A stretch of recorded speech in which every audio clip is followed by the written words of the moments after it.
Okay, so I think we're recording now. Yes, we are. That's great. So again, so welcome to one of our webinars, our Digital Promise webinars. Today well, first, I am the Director of Adult Learning Initiatives for Digital Promise, and and we have with us today Jen Vanek, who I think many of you know she's the director of the Ideal Consortium at World Education, Inc., and she does many other things, as you all know.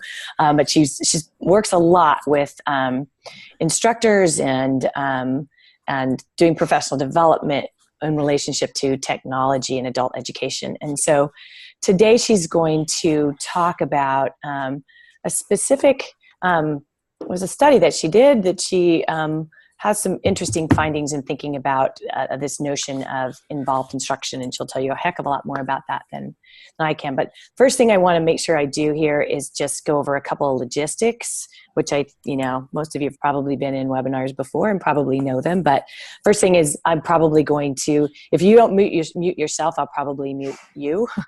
I'll try not to mute Jen while she's talking. But just, sometimes that can get distracting, but feel free, because we may be a small enough group here, feel free to unmute and ask a question if you want to, or you can ask questions down in the chat area here in Zoom. And if you post it to everyone and I see it, then I can also at appropriate moments, kind of break in and monitor that for Jen. And you can do that all along the way. We'll also have moments of where, we'll stop and ask if there are questions, etc. At the end, I sort of said this at the beginning, but a few people have joined. I am recording this, so what I will do as a follow-up to this webinar is actually send out an email with the resources that Jen is going to talk about in her webinar, and then also a recording of this webinar so that you can also share that with other colleagues or folks that you think might be interested in what we had to say here today. Okay? I think that's it for me. So I am going to hand it over to Jen. So I'm going to stop sharing my screen, and Jen, that should go over to you. Excellent. Sharing my screen now. Okay, and I'll just pop into presenter mode here. All right, everybody. Well, it's great to be with you online today. Patty, I think since we have such a small group, and I know all but 2 of the people online, I'd really like to know everyone. So they're just 6 or 7 of us. So if everyone could just say hello, greet everyone, and say 2 or 3 things about themselves so we understand who's on the call, I think that'd be great. Yeah, I'm going to unmute everybody for a moment. There you go. And then I'll slowly mute you again. Yeah. David, do you want to start? Sure. Hi, everyone. My name is David Garza. I'm the Vice President of Workforce Partnerships with an organization called Mentor. We've been helping folks in the adult population through mentoring and coaching to help them build skills that allow them to be successful. Great.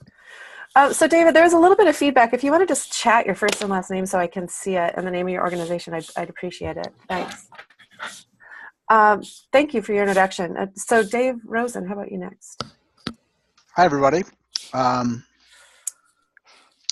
I've been interested in blended learning for some time, and also in integrating technology. I'm the moderator of the Integrating Technology group on Links, and I wrote a guide to blended learning for the adult education classroom.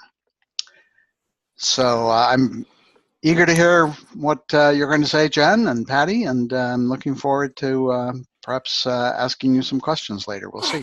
Thanks, David. Jennifer, is it convenient for you to say hello? Sure. Can you hear me? I can. Okay. Well, I'm in the car somewhere between Illinois and Wisconsin, heading north.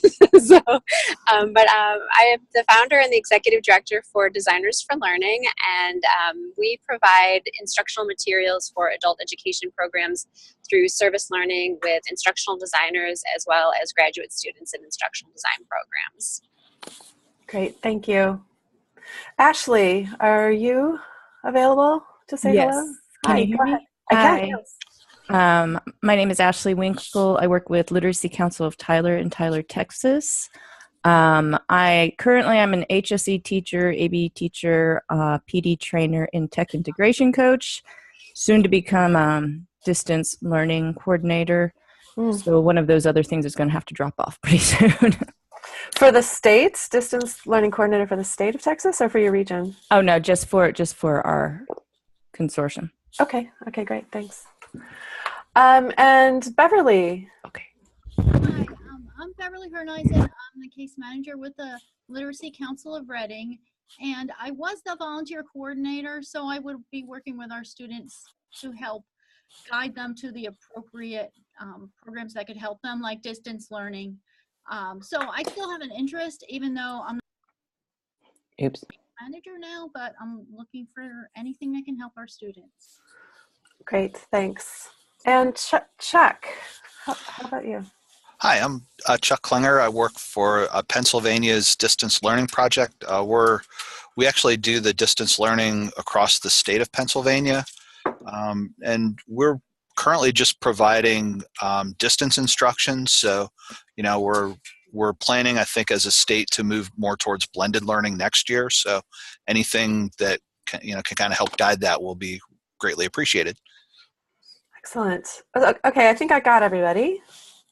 All right. Thank you so much. That helps me a lot. So There's one other person on the phone. Oh, okay. Do we know who that is? Yeah, it's Dave, and that's why you're getting the echo. Oh, I see. Okay, thanks. Thanks a lot, Dave. Sorry. Okay, so my name, as Patty said, is Jen Bannock. I am the director of Ideal Consortium, which is a PD and technical support center for member states. We are hosted in the EdTech Center at World Education. This work was started in 2002 by Jerry Johnston in the Center for Social Research at the University of Michigan. And when he retired, we shepherded it to World Ed and have done a lot of work to update the materials and rethink the professional development that we're providing. Any state or region or organization, rather, even like a union, a training union, is welcome to join Ideal, and I will share a link at the end where you can get more information about the actual organization. So today what we're going to do is, and I'm actually gonna I'm gonna kill my video just because it's really distracting to me to see myself talk. Okay, so today what we're going to do is just engage briefly in a discussion about what we mean when we talk about blended learning, and then how to make sure that teachers remain engaged in the online or technology side of a blended learning approach. And then I actually have created some resources that I use in workshops to help teachers construct their practice around this concept that I'm calling involved instruction. So all will be revealed in due time. And I noticed that some of my chats finally came through. You can see you have 3 copies of the link to the report, which you can get to later. All right, so I'd like to start with this discussion of definitions. One of the things that I've noticed as I've been working with PD leaders and distance learning coordinators from around the country is that not everyone uses the same language to describe blended learning, and I don't want to suggest these definitions as something that that you need to start using in your state, or you need to rewrite policy to align with specific definitions. But rather, I'm sharing them with you as a way for you to understand where I'm coming from with the descriptions that I'm giving in the conversation that I'm leading here. So a very useful and thorough way to think about this, actually, I have to credit David Rosen for first drawing my attention to the Christensen Institute. There's a very thorough overview in the Christensen Institute website on what blended learning is. they actually provide very interesting descriptions of different models for implementing blended. Models which may or may not be useful to you, but you might want to just go in and check them out. But the important part is that there are three components that they consider as critical in blended. One is that part of it happens through online learning where the student has some control, and both of those things are critical in the Christensen view, and that at least part of this is supervised in an actual school, out of the student's home, and that the two components of instruction, both the online part and the part that happens in the brick and mortar location, are closely integrated, and so they complement each other in order to support student learning. So I'd like to just expand this just a little bit by throwing another way of looking at this out here to you. These definitions come from a very recently published paper done by Bob Murphy and colleagues at SRI. It's the result of a couple of years of study of use of different online learning curricula in classrooms across the US. And so these definitions are very much based on what they observed happening in these classrooms and in these institutions. So you can see here the blended learning definition really closely resembles the Christensen definition of blended, with the exception that they don't articulate the need for student control. But there is this component of work that happens online, and it's very closely integrated with the work that's happening in the classroom. In the paper, they contrast this to this idea of hybrid learning, where there is use of online resources, and they might be deemed a core instructional activity, but the work is not necessarily connected to what happens daily in lessons, and does not necessarily directly influence what the instructors are doing in the classroom. And this might actually take shape in many different ways. For example, I was just talking with John Stevenson in Texas, and he said, yeah, I think we kind of approach this from a hybrid approach, but we don't necessarily always have learners doing these things concurrently. Rather, we might have a student sit in class and then have to stop coming to class, and so they're doing hybrid, but the same teacher is monitoring them. So they kind of are leaving this idea of hybrid open to even sequential use or sequential blending of both the in-class and the online work. The final definition that Murphy et al. Provide is this idea of supplemental learning, where there are websites that are maybe assigned as optional to students who are in a classroom, and it happens entirely outside of the formal structure of the curriculum, and teachers may or may not even monitor it too carefully. So I guess I'd like to pause here to see which of these definitions, either these or the previous Murphy or Christensen model, just to see how these resonate with you. And maybe for those of you who are practitioners or teacher educators and teacher supervisors, where you see some utility in this language. So I'm pretty sure people know how to unmute themselves, but if you don't, you can raise your hand if you go to the participant list, and you'll have a button there where you can raise your hand. Or on the bottom bar, there's a place to just unmute and mute yourself.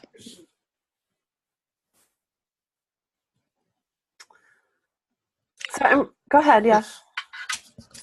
Well, this is Chuck. I think what we've been doing in our state mainly is the supplemental online learning. So, I mean, it's nice to have kind of a clear definition to kind of guide the direction we want to go into, which is more the blended learning. Does that answer your question? Yeah, no, I just want to hear your thoughts on these definitions. I'm really interested in knowing how useful people find them. Thanks, Chuck. Mm-hmm. Yeah, so I guess we find them useful, I guess is what I'm saying. And so your work is going to be supporting teachers in the development of their skill to blend what they're doing in class with the online tools they have, I assume then. That's what I'm thinking, but I mean, that'll be up to the the Department of Education for, how they want us to proceed, but that seems to be the direction they want us to go in. So, yeah. Great. Anyone else? Ashley, Beverly, Dave?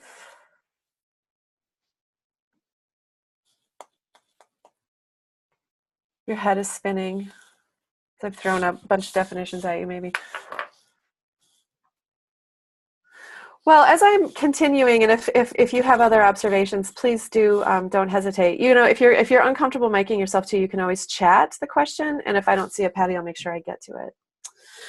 All right, so you noticed the interesting thing about both the Murphy definition and the Christensen definition, were that it's really critical that teachers are engaged in monitoring the online work and bringing what they learn about that monitoring into their classroom instruction.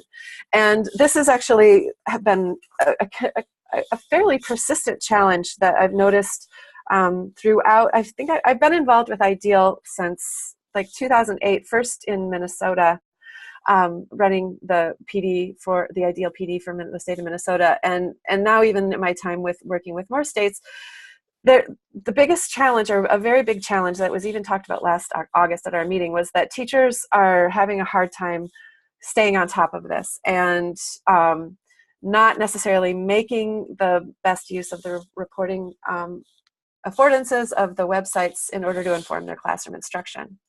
So trying to figure out how to do that was actually the work of this instructional strategy study group that was the last study group that was convened by Jerry before he retired. And essentially what happened is, over the course of about 12 months, Cheryl Hart from Arizona, Destiny from Pennsylvania, Eunice Snay from Massachusetts, and I interviewed teachers in the states where we live and work to find out what they were doing. This started as a way to figure out how they were integrating college and career readiness skills into their distance learning programming. But essentially, we were guided to interview teachers who were known to have students who persist in not only in class, but also online program options. So we interviewed, I would say, about 20 teachers, and then created a few vignettes of exemplar practice. And then through presentation of those vignettes, we're able to identify some key themes, which I'm calling involved instruction. So there's a link. Actually, this is the link that came through 3 times in the chat. You can get right to that paper if you want to. The other interesting thing for for practitioners on the line, there are links to many, many resources that these teachers are using. So, like David Rosen's book that he just mentioned. And David, if you want to throw a link in the chat to your paper, I think that would be really helpful for people. Both of these papers have actual links to things that you could use in a blended learning instructional model. So what did we find? We have critical elements of involved instruction. That is, what were these teachers doing? These teachers who had students who were known to persist, what were they doing? The first thing we found is that they were using either a blended or a hybrid model in the language of Murphy et al. So this approach of involved instruction is necessary even if you're not syncing your daily classroom instruction tightly with what happens online. These other components are really useful. So they were using either blended online. Interestingly, these sites, these programs had on-site computer labs where a tutor was used to support learners in their online work. So it wasn't the teacher of record necessarily, which would kind of disqualify. I think if it's a teacher of record, then you can verify who's there. It's not technically distance learning. But they were using a tutor to work, to help the students work. They were relying on one primary core online curriculum, some things like USA Learns, or at the time, Skills Tutor was being used, GEDI. But that they found that they couldn't rely strictly on that online curriculum because there was this diverse range of students in their care, and the students just demanded extra supplementary resources. So they were yes, using one core curriculum, which was important because it's really hard for teachers to become very fluent in some of these big tools. I mean, even something like Plato at Mentum is massive, so it takes quite some time for a teacher to become fluent with everything there. And then supplementing with these other learning objects that they found online. So when you might recognize that once you're getting a whole range of online resources that learners need access to, they need to be structured and organized. So another important element of the involved instruction that we observed from these teachers was that they were using a content management system to organize all of their student work, and minimally, actually, they were just using it to link out to external resources. So either a content management system where that was possible, or some of them used a learner management system where they were then able actually to monitor the student work and create opportunities for student-to-student collaboration within the website. Maybe one of the most important things or most telling, and you're probably thinking well, of course this is true, but one of the most salient themes that we saw in the interviews was that these teachers all viewed themselves as lifelong learners, and they were not only curious about using technology in their own life, but recognized that it was important for them to have an experimental approach if they were going to be able to bring a range of relevant technologies into their classroom work, so that their students could build digital literacy skills with the scaffolding of the ABE program and their classroom experience. All right, so you've listened to me talk for just a little bit here, so I'd like to just pause for a second to let you reflect on this list here. Just would be interested in hearing if those of you who are running programs, or if you're working with teachers, or if you're teaching yourself, how many of these components are reflected in the work that you're doing. And does this resonate with you? Does this ring true for you? Or, if you want to contest any of this, I would love to hear thoughts, of a critical nature too. Hey, Jen, this is Jennifer. Can you hear me? Yeah. I just had a quick question on, maybe it's not a quick question. Actually, maybe we could talk for a long time about it sometime elsewhere. But the idea of having the content management system or the learning management system available, what's your sense on the prevalence of that for most teachers? Is this something they're going out and maybe using like Google Classroom, or are these platforms that they are provided within their either the community-based organization or wherever it is that they're doing their teaching? Yeah, thanks for the question. It's actually both. Many of the teachers that we interviewed had access to some sort of web page provided by their organization, or even an LMS like a district-wide LMS. So a couple of them that were in school districts had access to Schoology or through Moodle, and they were able to use that. The list of all of the content management and learning management systems that were drawn on or by the teachers we interviewed are actually listed. They're in the appendix at the end of the paper, so you can take a peek at the things that were used. I'm going to actually show you an example of a Weebly that stood out as a really excellent use of this kind of online technology. Perfect, thank you, and I'll definitely head over to that appendix. That's great, thank you. Yeah, and it's not to say that teachers weren't just creating their own Google sites too. And you'll see the Weebly as an example of a site that a teacher just made on her own. Jen, I have a comment. I guess it's about the content management system, but it's also about one of the findings of the SRI study that Bob Murphy and his colleagues did. And that is that even though some of the LMSs that were used in the study were available, the actual management information system was available, teachers didn't use it. Mm-hmm. And I think this is a pretty important finding, not only in that study, but I've seen K through 12 studies that often say the same thing. So I think this is an opportunity lost in our field, particularly for teachers who are using blended learning in a competency-based model, for example, where they're really interested, or a personalized learning model, where they're interested in individual learning progress of every student every day. You can't get that unless you use the reporting systems from the LMSs. So I see that as a challenge in blended learning that we should all be paying some attention to figuring out how to address. Yeah, I agree, David. I think it's hard to use technology flexibly unless you have a core place from which to launch it. And I think there's often a fear about engaging in developing a web page or a Moodle site that has to be handled at the local level.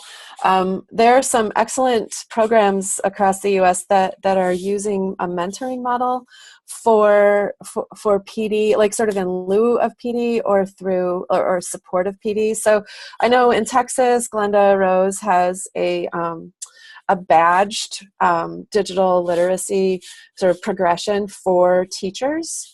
And when teachers get to the pinnacle of the badge, then they're considered mentors.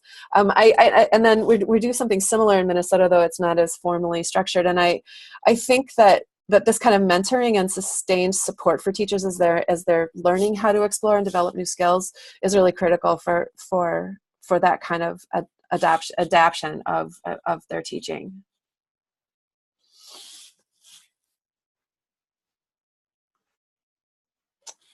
Anyone else want to comment on these things?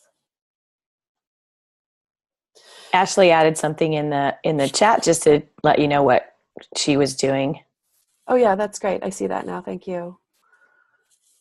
Yeah, that's great.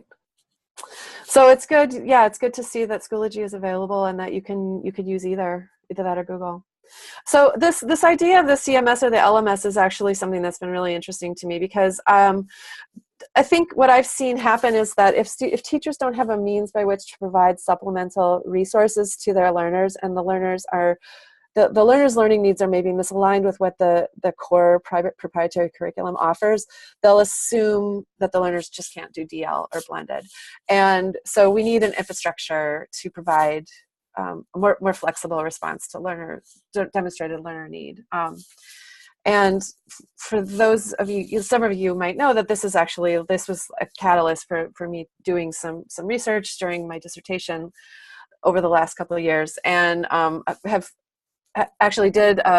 conducted a research project on constructing what we're calling a digital homeroom for this very purpose. And if anybody would like to hear more about that too, I could talk about that later. Anybody else want to comment here on this page? Okay, so before I go into an example.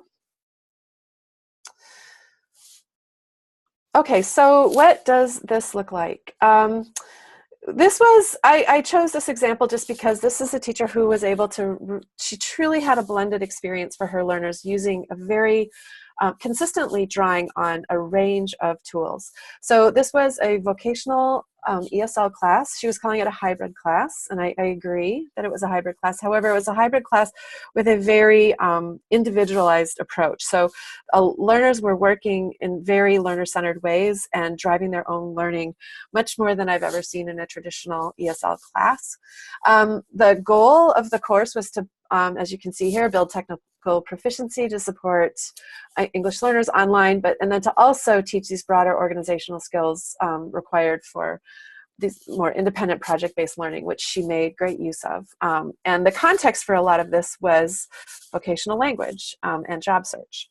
So to do this, she relied on a Weebly as the core for her instruction, from which she linked everything else. So she linked to USA Learns and Rosetta Stone and asked learners to use either of them depending on their level. She drew in use of the Weebly to support her in-class ESL instruction, and then she also had learners using Open Lab Time. And as you can see here from the quote, it was really, she viewed the way she structured her Weebly as the curriculum. Okay, so let's move on. So this gives you a little bit, this is an example of, it's an old example of one of her Weebly pages. You can see she's actually got stuff structured chronologically and thematically. And within each of these pages, then she would link to the activities that she hoped learners would work on throughout the week. So both links to stuff she drew on in class were in this curriculum, and then also assignments, ongoing assignments that she referred to. You can see down at the bottom of the page there was a blog. There were specific lessons that she would draw on in class, and then I can't remember what this ventures thing is, but she set this up to be a very flexible tool that helped guide her instruction throughout the course. She had the students writing online every week. You can see some examples here. She gave me a really old one because, you know, these learners are no longer involved in the program. And she found that it was really useful to keep them discussing outside of class through use of this blog and these discussion prompts. Then she also had students maintain a blog and talk about their own experiences. They would be assigned writing projects that she would bring into class activities. So there was this bridge connected between what she was seeing online and then what was happening in the classroom. Another thing that she did every week was to do a learner self-management assessment using SurveyMonkey. And she'd keep the responses on file for each student in order to gauge the development of their comfort through the skills that she knew they needed to have to succeed in the class, and then more broadly in job search and whatever it was that came next.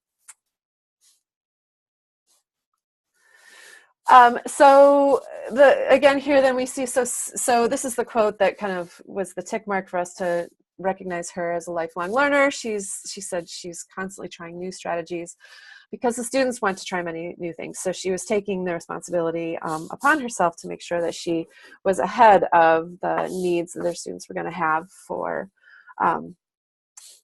developing their own technology skills while they were working on English.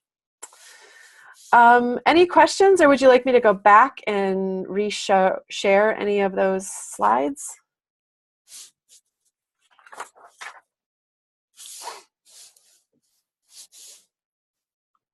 So I think the key to take away from this is that a rich range of supplemental resources is really important in order to give learners ample opportunities to try different types of technologies. And then also to make sure that the technologies that we're using have a better chance of aligning with the pedagogical requirements of any activity and the content that's being taught at the same time. So the technology wasn't just driving the class, but there was a range of technologies that she could draw from depending on what she wanted to teach and how she wanted to teach it. And that's the TPAC model, the Technology, Pedagogy, and Content Knowledge model that Mishra and Kohler have written a lot about. I think it's really fascinating work, and it was very evident in what a lot of these teachers were doing.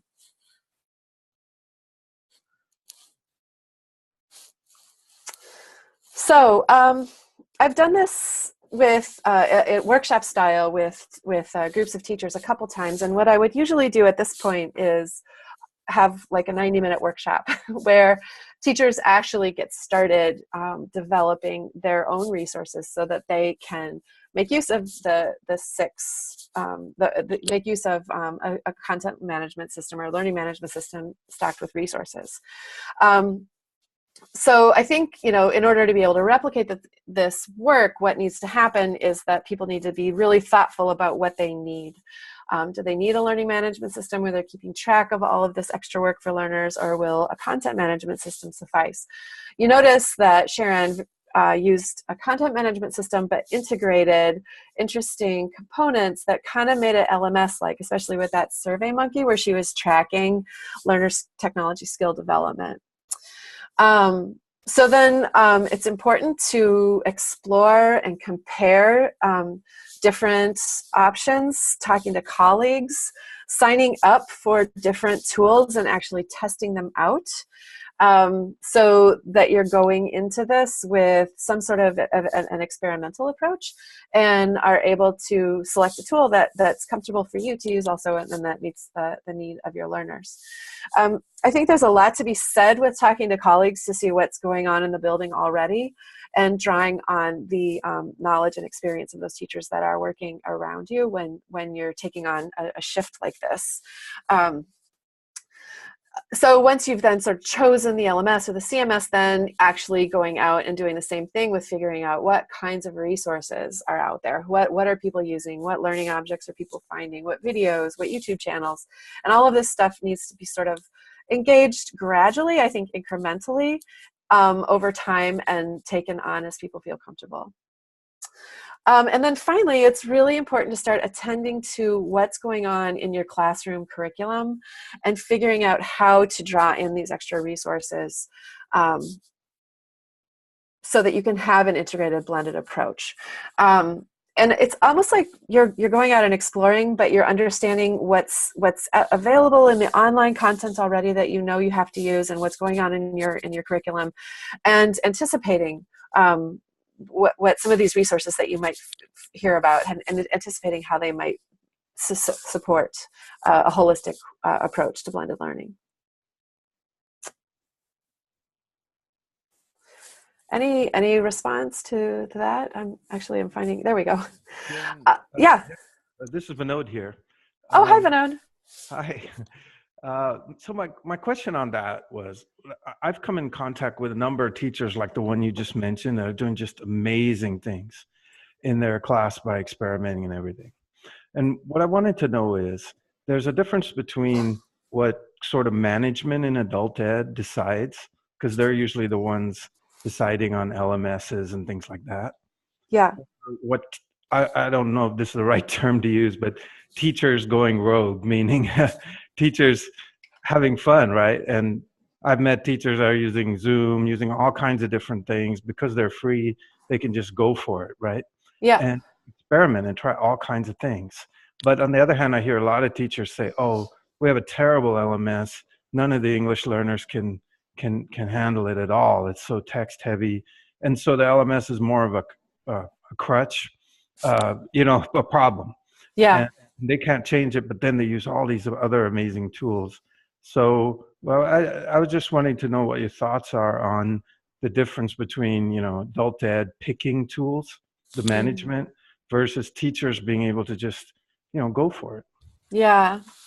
Well, it's a really tricky question, Vinod, because there are many states where the state will provide a license for all ABE programs to use a particular curriculum, and when that happens, it's often the thing that people can use because they can't afford to buy licenses for anything else. And you're right, sometimes that does misalign with what teachers see as students needing in front of them. I actually was working with a state last year doing this very training, and the ESL teachers were having this exact problem. So their response was to draw more on supplemental resources than to be sort of hamstrung by the LMS that wasn't aligned with their students' needs, and then also advocating for a shift in the product, right? So, and actually, the shift did a new search for a new LMS, and they switched. They changed the LMS that the whole state has access to now. So I think I don't think there's. Sometimes supporting use in the lab can work, where you have students working with each other and with a tutor in order to make use of online learning tools. So if it's hard to navigate independently, perhaps peer-to-peer support can help, and lab use. But otherwise, I think teachers should also advocate for access to the resources that they get access to. Anybody else want to add to that? Jen, in some programs that I'm familiar with, there is a state provided or mandated distance learning program, and they use it. But they also develop their own supplemental instruction, usually using a website like Wix or Weebly to organize it. And that is not only supplemental, but it's really tailored to the needs of their particular students. It goes beyond the state-offered or mandated learning management system. Yeah, that's great. So I can think of 2 states right now that have infrastructure set up to support that. The state of Pennsylvania has, so for those of you, I am pretty sure everybody might understand this language, but one of the draws to a state-approved curriculum is that you can get reimbursed for the online portion through contact hours, proxy contact hours. So in a sense, when you stray from that that proprietary curriculum, you're losing access to potential funding if your state uses a proxy contact hour model for program funding. But both in Minnesota and in Pennsylvania, we've worked out, well, each of those states has worked out alternatives that allow for proxy hour contact hours to be awarded for teacher-created online courses.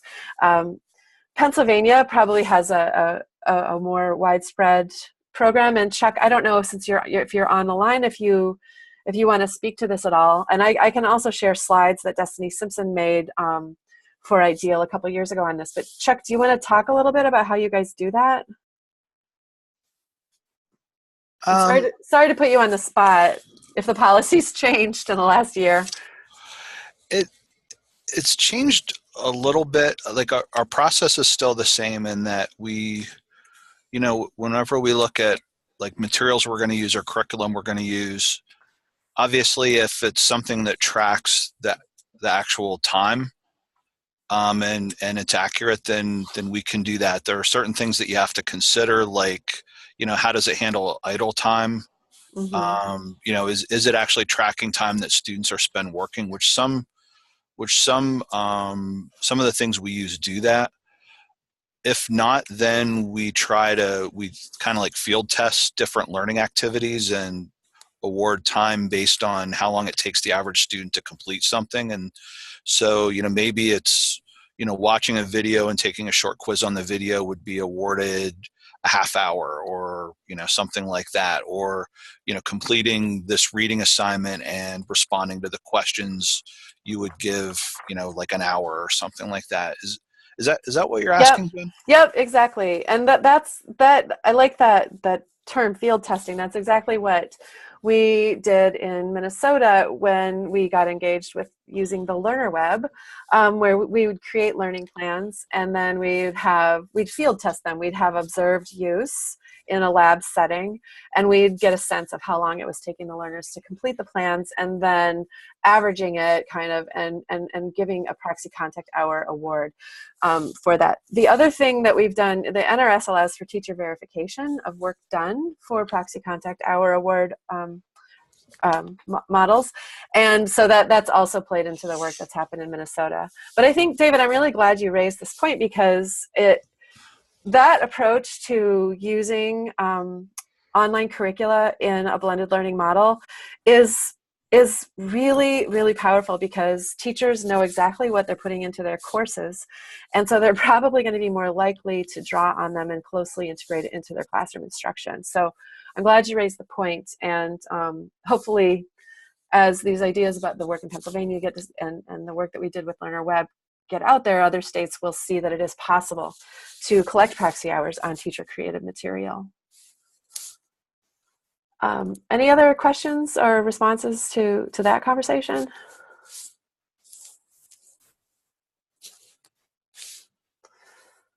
Okay, so I would like to just, I'm sorry, I'm going to lose my icon. So just to remind people where we are. Hey, Jen. Hi, yeah. I'm so sorry. I'm sitting here talking and I didn't realize my actual microphone was on. Oh, there's Glenda. Oh, hi. Welcome, Glenda. Glad to have you here. It's really funny because I was the reason I was a little late is I was on a call with John, and we were talking about that very thing, because my low-level ESL class that I'm teaching, I'm using Duolingo and Quizlet, which of course we don't earn proxy hours for, but my students are doing some phenomenal work on it and racking up hours. So they're using, and what I have found though, as far as LMSs go, I've always used Schoology because it's very much like Facebook. And then for a while I switched to Facebook because that was easier since the students were already there. And now I do almost everything in Google Drive, and I'm finding that works really well rather than using a learning management system. But the project idea stuff that I did that I really liked, I was trying to do that with this class, and they cannot figure out Canvas for anything. Do you want to say a little bit about Project Idea, Glenda? I think people would be interested in knowing about it. So Project Idea was out of Washington State, and it is a very purposed blended learning curriculum. So it is one of those where what you do in class is exactly aligned with what they're supposed to do out of class in the learning management system. And they've designed some really wonderful materials that you can actually download and import into Edmodo or Moodle or other learning management systems. But sometimes they said in the training, sometimes that if you do that, it loses some of its functionality. So I was trying to do it in the system that they were using, which is Canvas, which you can get for free, just like you can do Schoology. But the system is not nearly as intuitive as Schoology is. So, because in Schoology, I have a folder that says week 1, and all the students know that that's where all their stuff for week 1 is.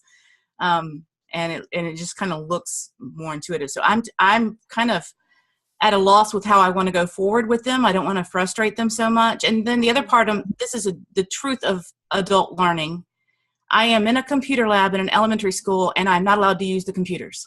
And that is, very frustrating. I finally got permission to use their smart TV so I could at least show them what's on my computer. So, that's the reality of adult education for a lot of people. When you're in somebody else's space, even if they have computers, you may not have access to them.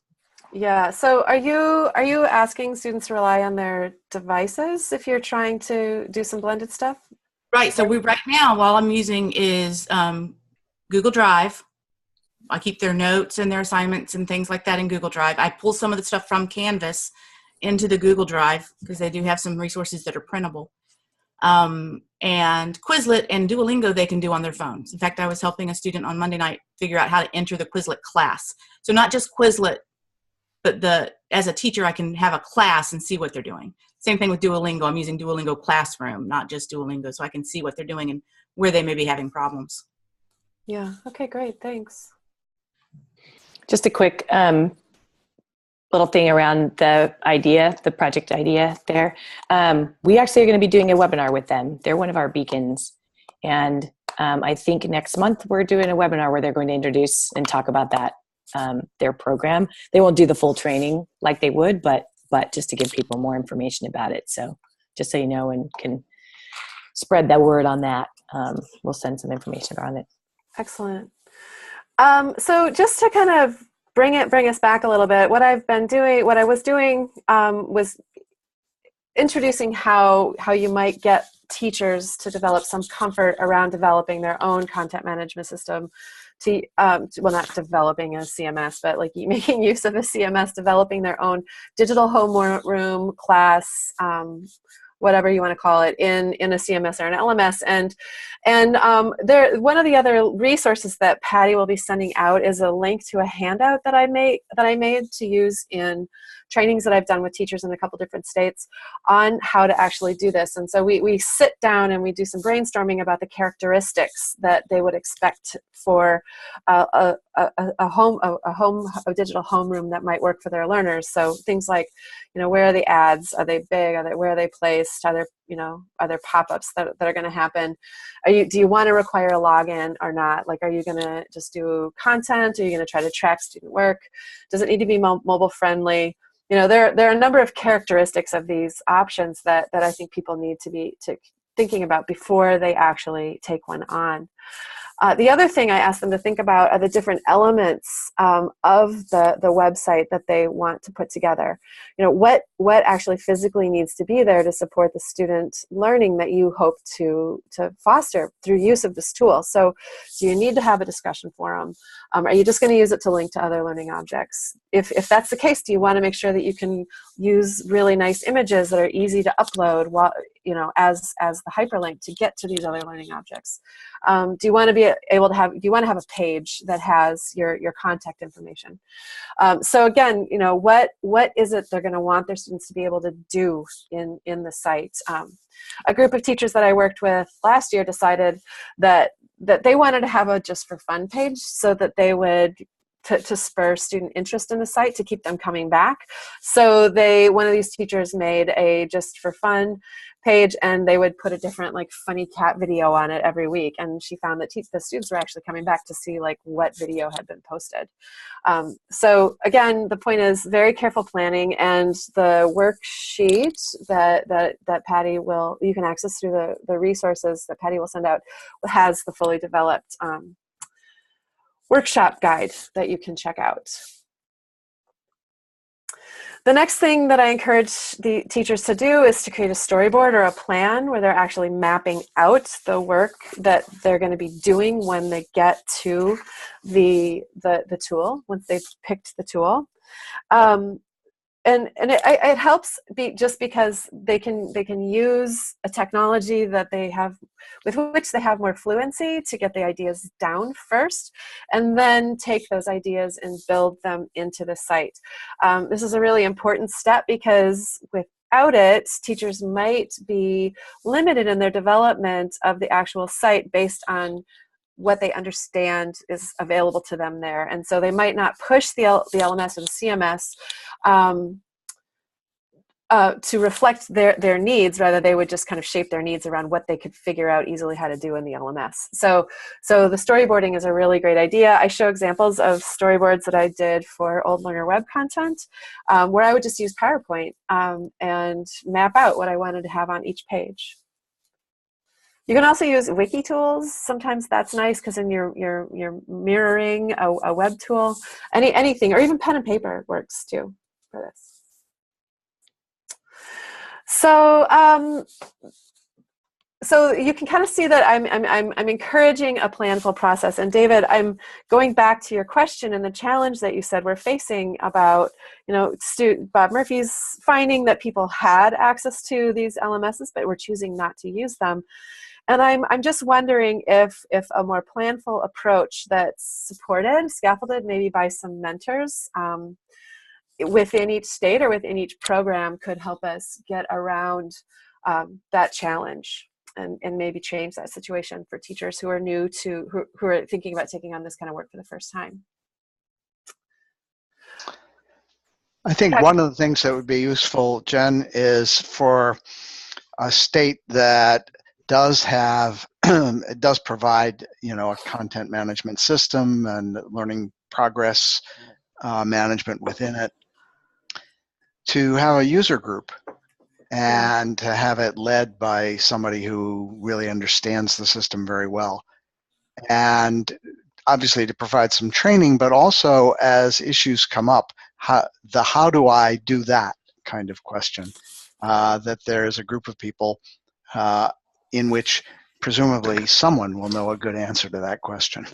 Yeah, that's a great point. Minnesota's got what they call super users for each of the online curricula that are approved for distance learning, and I think that maybe expanding that to things like Schoology or Google Sites or whatever LMS that teachers might create on their own would be a really good idea too. Okay, so I'm going to move this conversation along just to, because I'm noting the time. So the next thing I suggest after they have some idea of where they're going to bank all their resources is to just start gathering resources.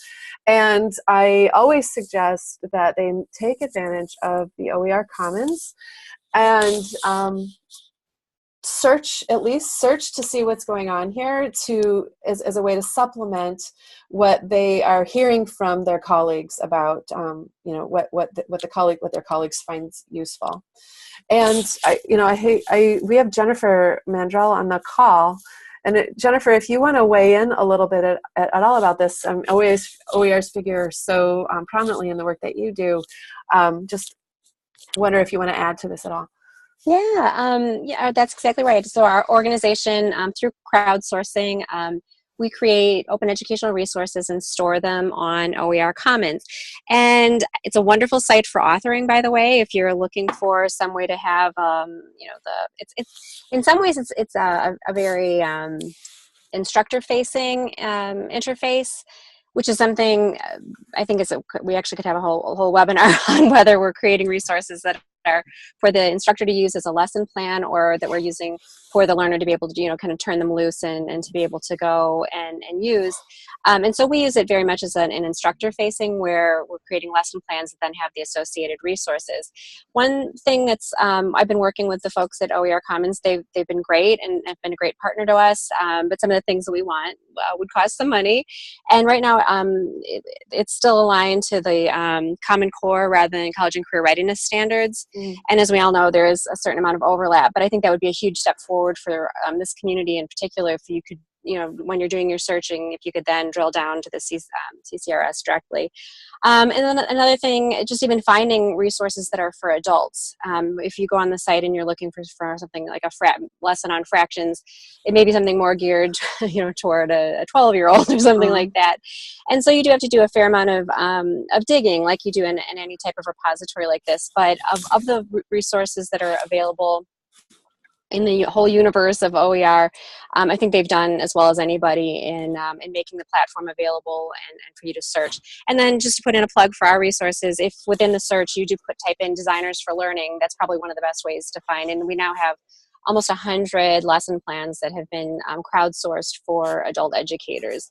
And so it'll be fun to see how that works out when people start using them more and we get some feedback. And some of the conversation we had earlier, this whole idea of the proxy contact hours, that's been a huge issue for us, is trying to, as we're putting the lesson plans together, for us to try to guesstimate how long it will take for that to go for a student, or either in the face-to-face classroom, or if they're doing it on their own.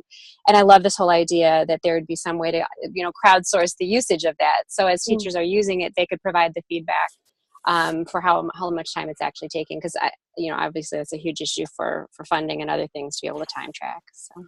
Yeah, great. Thank you. Oh, go ahead. So I need to actually definitely watch the time on this, because we do need to end. Yeah, I'm almost done. I'm almost done. I've got one thing left to say. So also great within the OER Commons is the use of the Achieve evaluation rubric for evaluating the efficacy and design of a lot of these materials. And what I've encouraged people to do is to actually go into the actual Achieve rubric and adapt it and make their own rubric that they can use with their own learners in mind, so that they're just not, so again, that there's a thoughtful approach to evaluating the efficacy of some of these things before you're throwing it in front of your learners. So the next thing that Patty will send out, this is the next thing I have people do when I run this as a workshop. I actually have them map out what they're already doing, what's working, what's not working, and then what their next steps would be for shifting to a more holistic approach to blended learning. And that's it for me, for the content that I planned. After you get the resources, if you have feedback, I would love to hear it. If you have questions about anything we've talked about, we maybe have a minute. I see ya.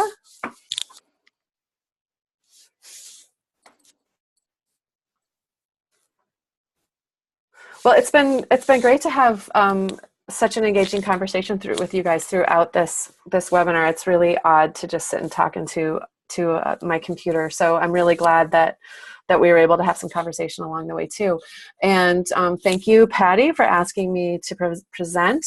If you'd like to read about more of the stuff that I talked about, you can find information for it at the Ideal Consortium website that you can see listed here, or email me directly.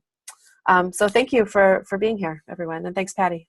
Yeah, thank you, Jen, for doing this. And as you say, it was a very engaging conversation, and I appreciate all of you joining us today for this as well. And like I said, we will send out the link to this webinar so you can share it with others if you'd like, or re-look at it yourself, and then the additional resources that Jen actually mentioned as well. So again, thanks so much, and we'll see you next time, probably. Thanks. Bye. Bye.